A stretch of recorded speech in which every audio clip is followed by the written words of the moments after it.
We're Are live we live? now. Here we go. Fantastic. Hey Hey, Kristen. everyone. Hey Daniel. How are you doing? I'm good. I'm good. Apologies for being late, everyone. We had tech troubles, but we're here. Only 4 minutes late this time, so we're improving. Yeah, time is relative anyway, Time so is relative. yeah. I say this is within the realm of being on time. How are you? How's your weekend been? My weekend has been great so far. We just learned that outdoor dining and super blocks are now going to become a permanent fixture of New York, which is really cool. Cool. That's Yeah, so fun.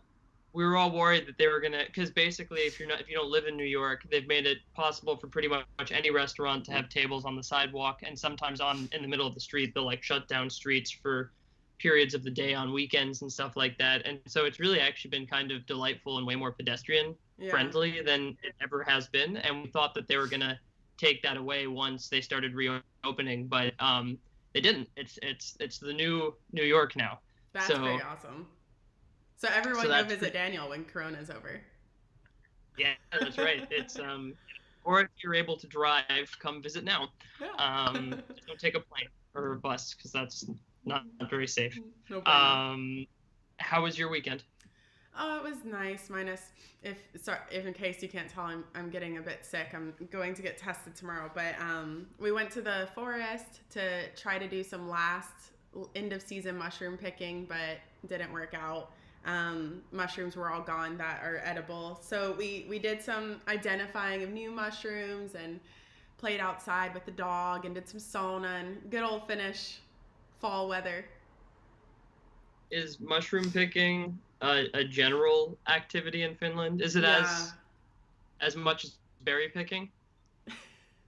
yeah, it's extremely common. Um, you pretty much start at the beginning of the year and do it all summer. It's more popular in eastern Finland, but it's starting to become popular also in the western side. But pretty much everyone goes mushroom picking at least once a year. It's pretty common. That's I've decided extraordinary. to become a mushroom master, so it's pretty fun.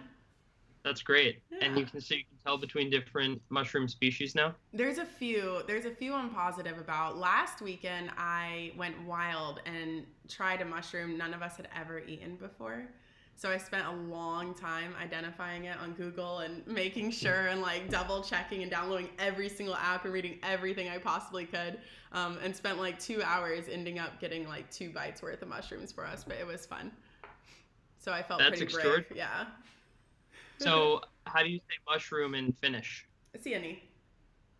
It Sieni or just Sieni? Sieni. Sieni. Was that helpful? My spelling there with my finger. Sieni. Yeah. Like Yeah. Yeah. Sieni. Yeah. Cool. Cool.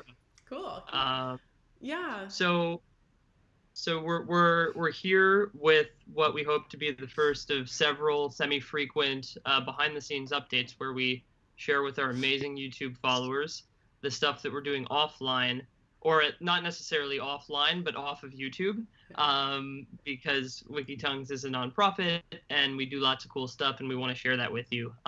So before we get down to business, I wanted to just run through a handful of people who I'd like to thank for supporting us on Patreon. We have our newest patron, Chris L. And then we've got a bunch of people who have been supporting us for a long time. Eileen Wilbert, Fair Dilemma, Yusion M, otherwise known as Mikkel Darling, Melissa Hogg, Heikki Hanninen, Sharon Montano, Will Goring, Christopher Phipps, Ryan Villanueva, the Tarkin, Brett Hudson, Ryan Olkey, Dean Jansen, Cameron Willis, Ali Feldhausen, Mallory Brennan, Catherine Yaksick, Tim McAleer, Adam Eisenberg, Melissa Yasav, Colleen McQueen, and Chris Weber. Ooh. Thank you guys very, very much for supporting us on Patreon. If you would like your own Patreon shout out, you can head over to patreon.com/wikitongues and support us. So, Kristen, I await your direction in this. Yeah, Where, so we're gonna run through a couple of things that are just going on at Wikitongues right now. But first, I wanted you all to meet someone that has joined our team recently, full time. So we want to bring Jean onto the call so you can all meet Jian. Hey, Jian. You guys able to hear me all right? Yeah, we can hear you. Hi, everyone. Hi, John. Good morning. My name is John, Gian Pablo, but my friends call me John, so that's everybody here. Um, Yeah.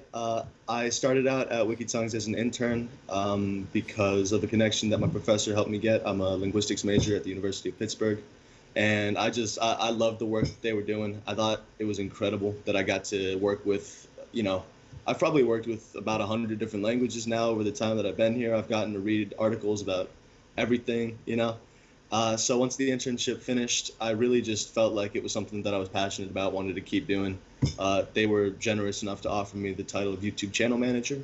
And what I've been doing is trying to help out with the new interns, help the descriptions get streamlined, make sure that everything is optimized for our search engine on YouTube. I did one long form blog post that I'm really proud of, and I got to contribute my first video, which was of Stella speaking Esperanto. She's a native Esperanto speaker. I've really enjoyed my time here. I look very much forward to continuing to work with everyone here. And thank you guys for all your continued support and the comments and stuff that you put on the videos. At least from my perspective, that helps us get views, that helps us get publicity. It really does a lot for the videos. So I'm always very, very happy to hear when people react positively to the videos we post, and they say that it's, the first time they've seen their language represented. I think that's a beautiful thing. I think it's a great project. Yeah, and you had a lot of experience with your first video that you submitted to Wikitongues with having a lot of comments and engagements. You really took it off with a bang there with the Esperanto video.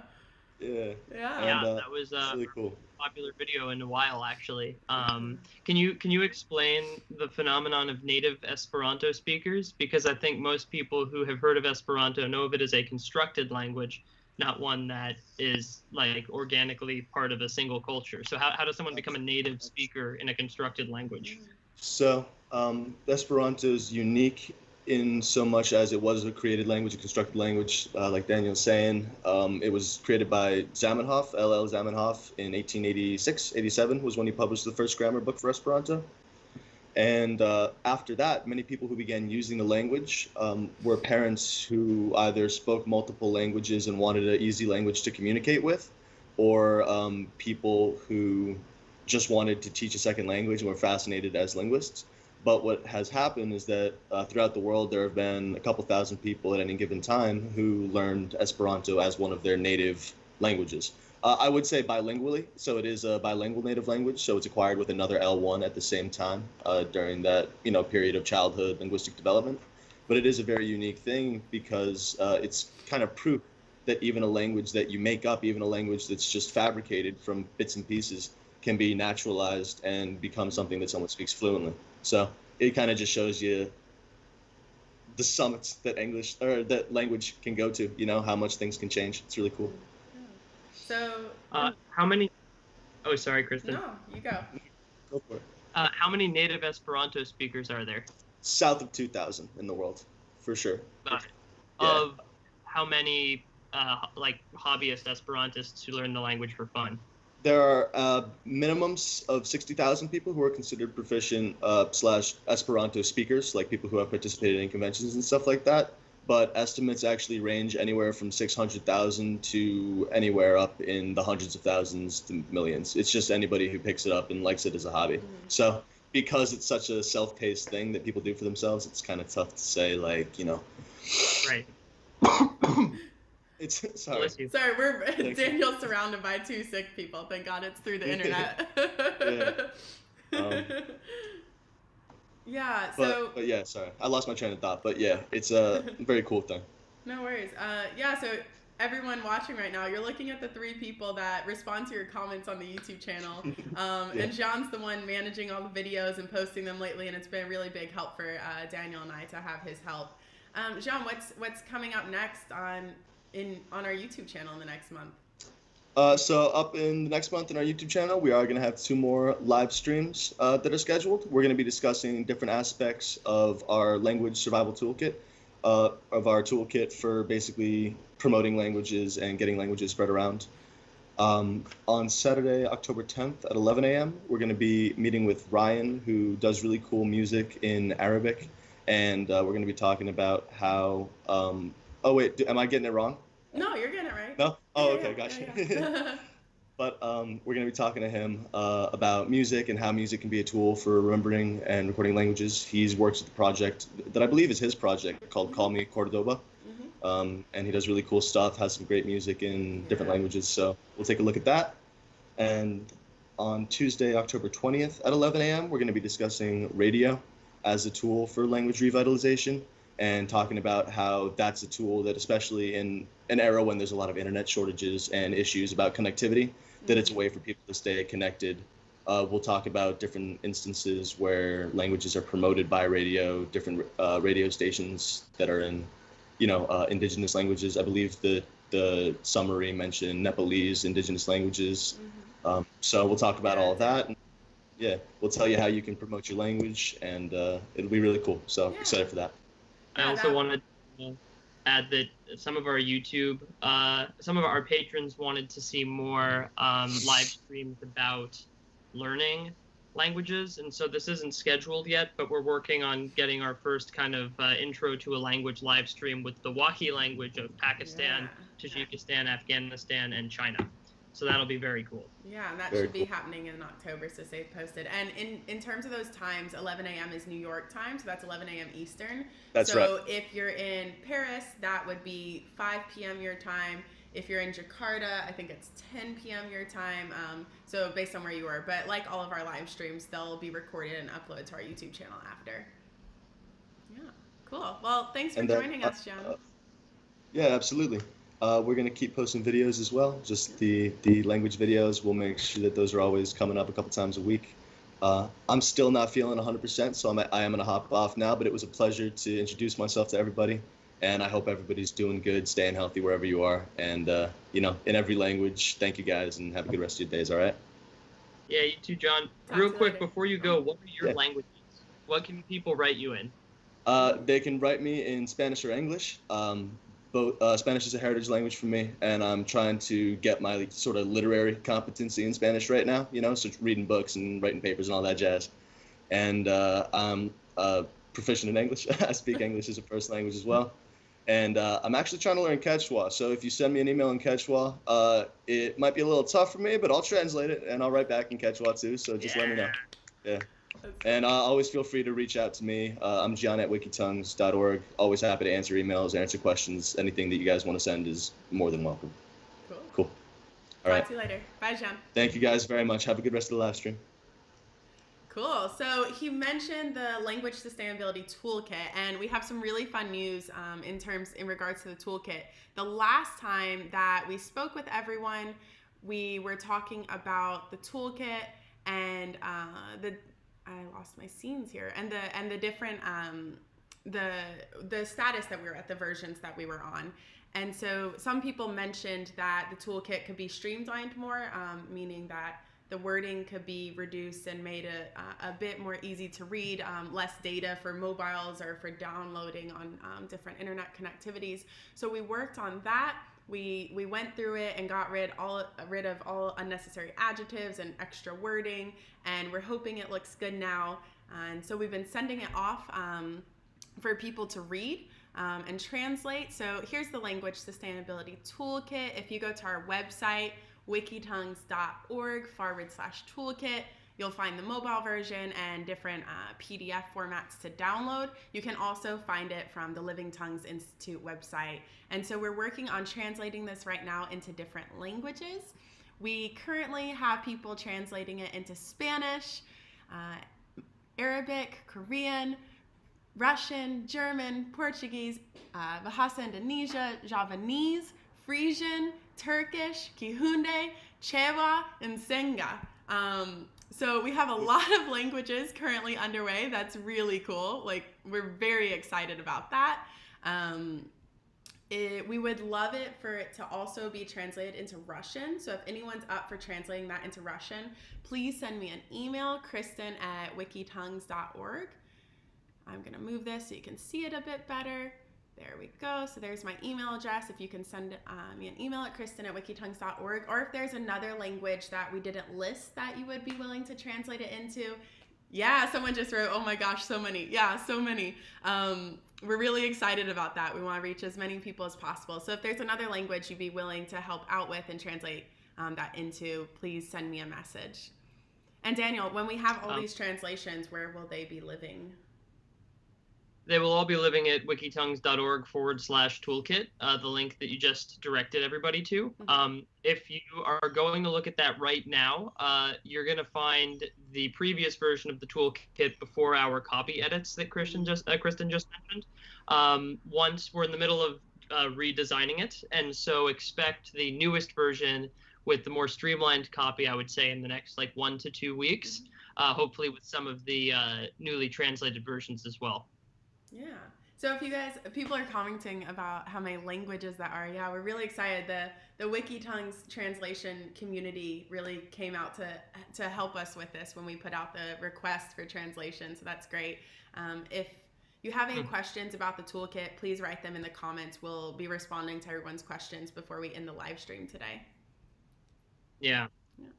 And if you have never heard of the toolkit and this is your first time watching Wikitongues somehow, the Language Sustainability Toolkit is a guide for launching your own language revitalization, because people write us from time to time asking, how do I save my language?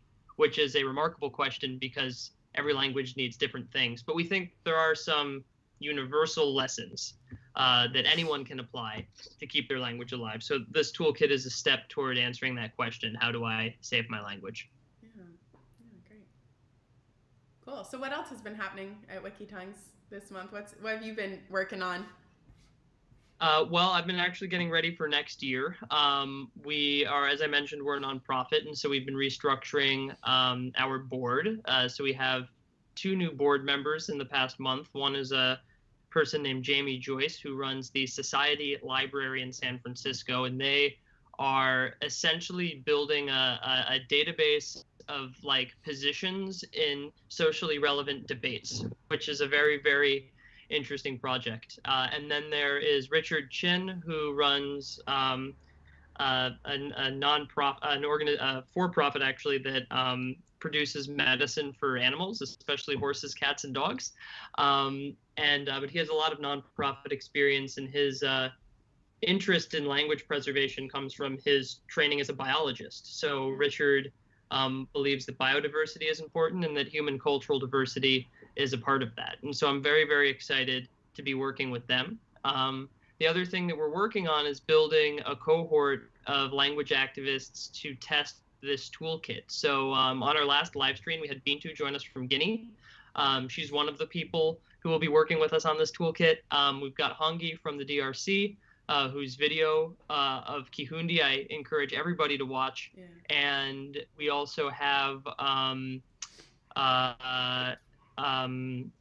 Kamran from Pakistan, who will actually be joining us for the Wahi language live stream. So these are 3 great people. We would like to work with 3 more people so to test this toolkit as part of your language revitalization. So if you are interested in starting a language revitalization for your language, please write to us. My email is daniel@wikitongues.org, or you can write to Kristen. That's Kristen with a K at wikitongues.org as well. Cool. Yeah, so we before we move on, we had one question about the toolkit. Someone asked, have you thought about having dialect translations, for example, Neapolitan? Yes, 100%. We're open to anything, any language, any dialect any variety that people are willing to help us translate into. So if you're open to translating, just send us an email, and we're excited to talk to you about that and find people to help us proofread it.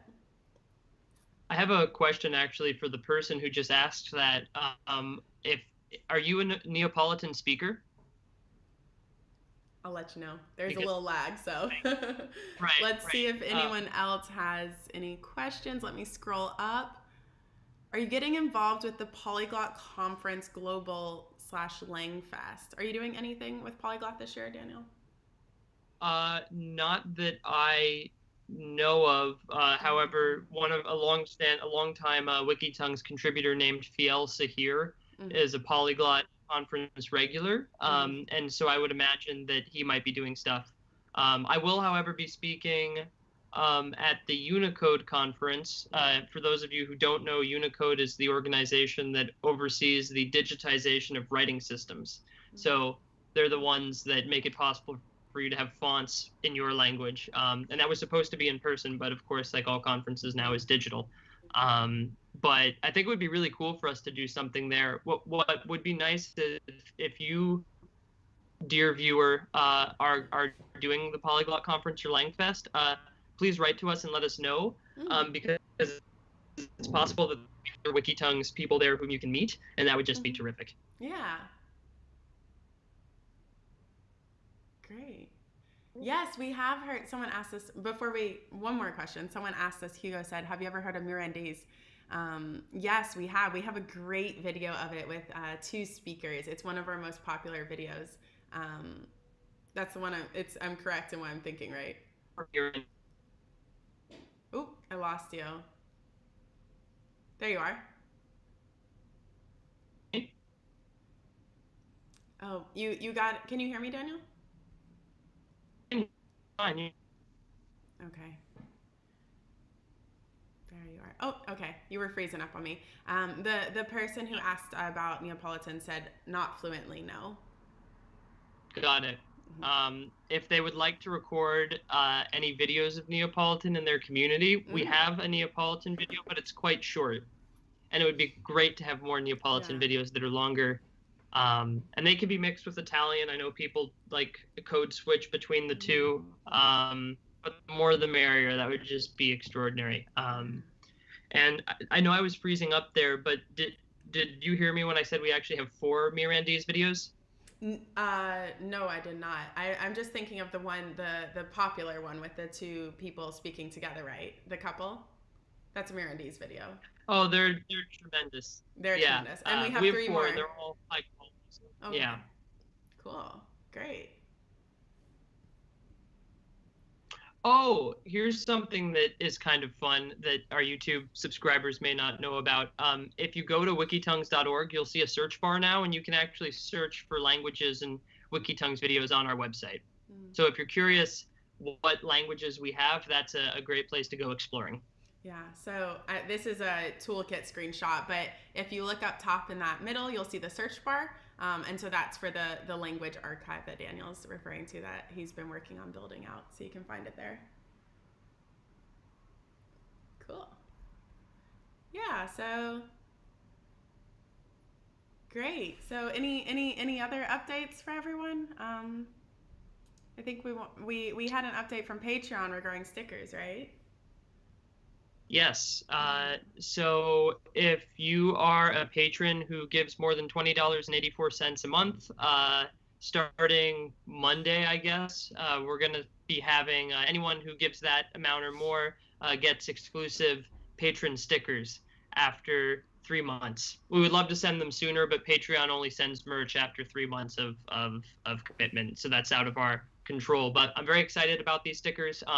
Our existing $20.84 a month patrons voted on the designs, and so I think they'll be great. And if you check back on Monday, as in tomorrow, you should actually see those designs on Patreon. Yeah, great. And there's our Patreon account if you're interested in finding it. There we go. Okay, one more question, please. We're about to wrap up, so if you have any questions, please send them in. Carlos asked, how can we participate in the translations proofreading? Great, yes. So for the languages mentioned, a lot of them already have proofreaders, but we're happy to have many, and not every language has more than one, and we'd like to have 2 proofreaders for each language translation. So just send me a message. There's my email. I think, Carlos, you already have my email. I think we've spoken before. So just send me an email and we can talk more about what languages you can help proofread with, and I'll send it over to you when it's available. Cool. Let's see give them a little bit longer, see if any more questions come in. Love questions. Yeah. So things are fun. Right now we have, besides Jean, we have 2 interns from the University of Pitt. We're having 2 interns every semester. So Jean was a summer intern, but he decided to stay on longer and help us full time with the YouTube channel management. So we have 2 interns, and we also have another person working on a fellowship coming from California. And she's doing a lot of work for us. Jessica, she's doing a lot of work for us on Wikipedia. So that's really nice to get all of her videos uploaded into Wikicommons and updated in Wikipedia articles. So we'll have all of those videos that are licensed for Wikipedia within different articles. So hopefully in the next couple months, when you're browsing around Wikipedia, you'll start noticing more video examples of languages when you're looking through different language pages. Mm-hmm. Cool. Well, I don't think anyone has any more questions. So if you don't have anything else, Daniel, I think we can start wrapping up. Okay, yeah. I mean, those are the real big updates, right? We revised the copy to the toolkit and we're translating it. We have the new search feature at wikitongues.org, and we are working on this cohort of language activists to test the toolkit. And we've got a bunch of live streams coming up, which is going to be fantastic. A bunch. And so if you're interested in having more updates like this fairly regularly from us to know what's going on behind the scenes at Wikitongues or just off YouTube at Wikitongues, please let us know because we like chatting with you and letting you know what's going on. So let us know if this is something that interests you. And